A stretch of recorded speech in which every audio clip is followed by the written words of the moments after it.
ឆ្ងាយដូចមេឃខ្ញុំទៅមិនដល់ទេ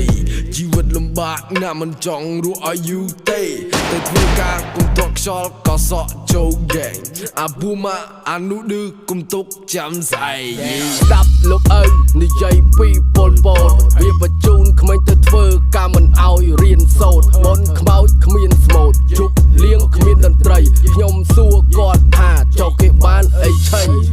ហត់ទៅទឹកបបោដើម្បីយកធម្មពលរស់ក្នុងជីវិតមួយដែលអង្គការបានផ្ដល់ហើយកុំឆ្ងល់មិនសម្បូរមនុស្សស្លាប់ឲ្យរស់យូរយ៉ាងម៉េចបើគ្នាមកតបអង្គមកក្តោបឆ្ងាយដូចមេឃខ្ញុំទៅមិនដល់ទេជីវិតលំបាកណាស់មិនចង់រស់ឲ្យយូរទេទៅធ្វើការគុំទាត់ខ្យល់ក៏សក់ចូលហ្គេងអាប៊ូម៉ាអានោះឌឺគុំទុកចាំស្អែកឪពុកបងវិចារតែយ៉ាងណាបើជាមិនស្ដាប់រឿងនៅមានច្រើននៅតែឆ្លៀតចង់ស្លាប់